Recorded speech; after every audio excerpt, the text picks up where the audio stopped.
21 years old, been poor my whole life. You know what I mean? And then all of a sudden I'm rich, just like that. You know what I mean? Fame and fortune, just like that. No blueprint. I never even had nobody in my family went to college. Nobody ever got married. You know what I mean? Just didn't know anything. Just my dream had came true. And I was just navigating through life, you know what I mean, blindfold. I didn't know nothing. Just trying to, do what somebody that dreamed about doing, take care of everybody, look out for your partners, take off my whole entourage with me, and you know what I mean?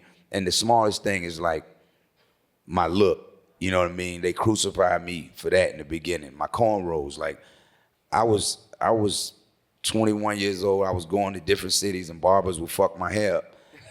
And I used to be like, okay, well, if I grow my hair out and get cornrows, I ain't gotta worry about that. That's right. The tattoo part, I had one in Georgetown, but I couldn't afford it anymore. So once I got some money, you know what I'm saying, I kept getting tattoos. And my clothes, the way I dress like dudes from my neighborhood. That's right. You know what I mean? I couldn't afford Guess back then and Jabos and, Pele Pele and all that stuff that the rappers wore that I always wanted to wear, and the Dookie chains, and I couldn't afford it. So, but that was like, my teammates used to say, Chuck, when you get to the league, you know what I mean? You're going to get the jewelry like Puff. You're going to get the jewelry like Tupac. You know what I mean? I'm like, hell yeah, you know what I'm saying? And that was it. I was being me, and I was dressing like I wanted to dress, and it bothered me because, the guys were wearing suits. Mike started that. Guys were wearing nice suits or whatever. And for me, I'm 21 years old. After the game, I leave the game. I'm not going nowhere where I need a suit. I'm going to the club. You know what I'm saying? And I never wore a suit, from where I'm from, you wore suits to funerals and church. And what I learned later on is you had to wear them to court. Yeah. You know what I'm saying? So I didn't think I was doing anything wrong. Where I'm, You wasn't, bro. And then when you think about it, and let's all be real with each other. You think about John Gotti. You think about Al Capone, all the different gangsters, you know what I mean, that, history talk about. All them dudes had on suits. You know what I mean? They got busy. You know what I mean? So it ain't about, what you look like on the outside. I'm walking down the street, you know what I mean? And every person in the world as an elder see the way I dress, and they tuck in their pocketbooks, and you know what I mean, and crossing the street. And I'm like, damn, I got more right money into than the real everybody gangster that I'm walking up on, and they scared of me. Yeah. I'm scared to get robbed. You worrying about me?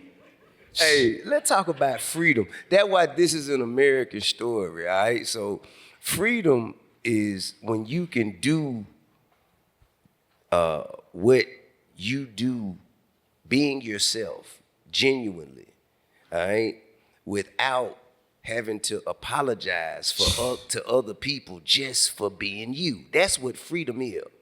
You know what I mean? Yep. That's what equality is. For us to be able to go out, whether we want to be a rapper, a student, an executive, to be able to be ourselves, express ourselves, whether through our clothes, our haircuts, whatever kind of appearance we have, respectfully. But to be able to do that and be ourselves without having to apologize to nobody. So all you were doing was exercising your God-given right as a free man. You know what I mean? Yes. Being yourself, and you shouldn't have to apologize to nobody else. And to be honest with you, the way I see it, all the fines that you paid, I think the NBA should get that shit back.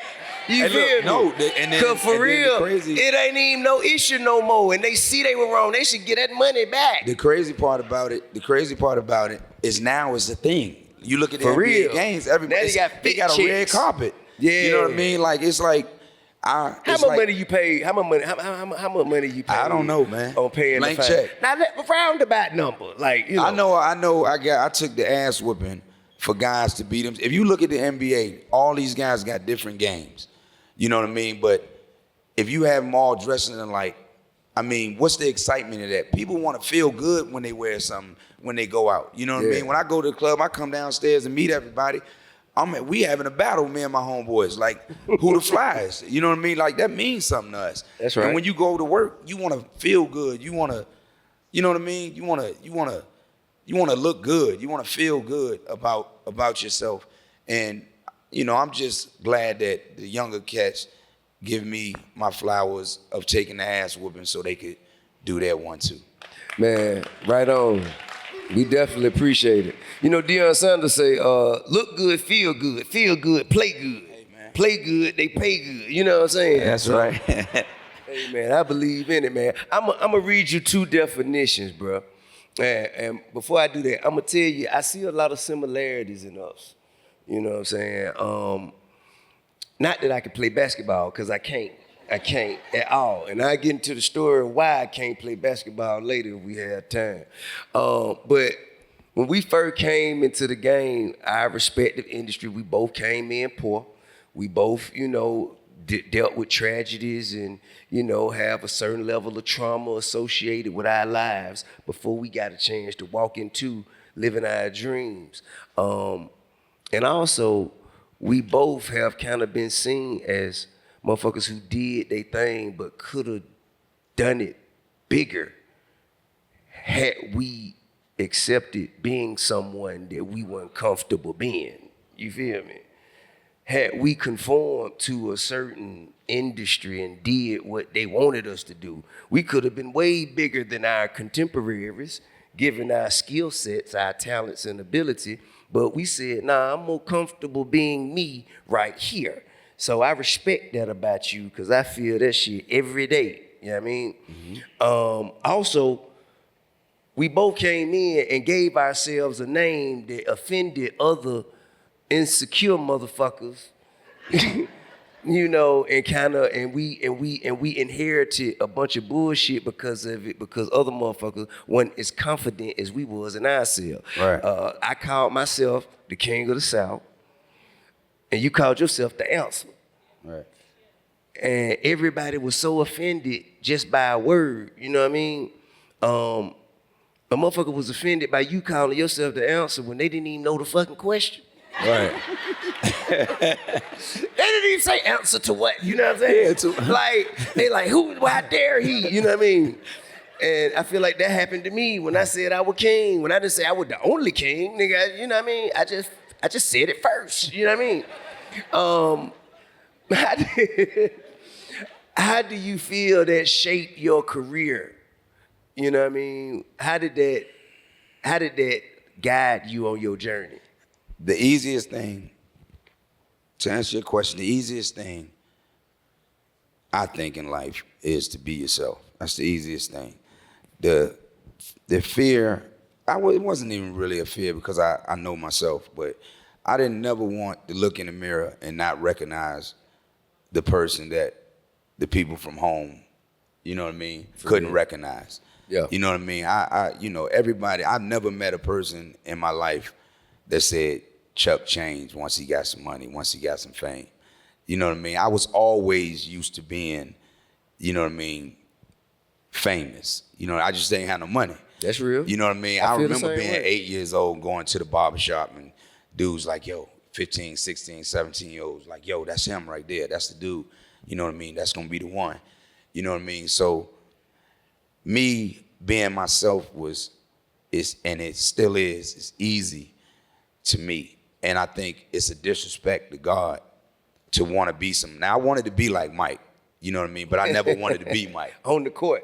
On the court, yeah. You know what I mean? I think it's a disrespect to God to want to, if you any of you people in here, like, to want to be somebody else, to want to be, because that's disrespectful to the person that your God made. You know what I mean? And basically, I mean, you can't be that anyway, because shit, everybody's taken up. You can't be yourself. Else. Everybody else taken. You know what I mean? You know what I'm saying? So, man, it was an easy transition for me. Now, in hindsight, you look back on it and you say, damn, if I would have did this, if I would have did that, if I would have lift weights, if I would have, you know what I mean? If I would have did this, if I would have did that, if I ain't had my homeboys with me, or And, when all the sound bites, if I would have got myself together before I jumped up there and started screaming practice and, you know what I mean, all of the crazy rants that I had and, the days they caught me on bad days or whatever, if I could change this and that. I don't do that to myself. Right. You know what I mean? And I didn't have a blueprint. Now, looking back on it, you got a blueprint. You know what I mean? I wouldn't have made all the mistakes that I made in my life.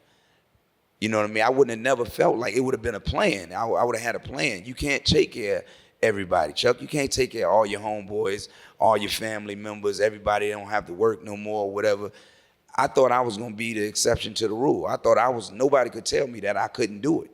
You know what I mean? So it took me to fall back down, get back up, brush myself off.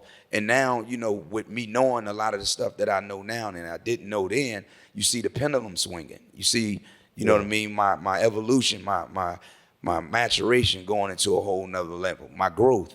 You know what I mean? I didn't know the stuff that I was heading into. It was a train wreck. But I didn't know. I was living my life. I was living my dream.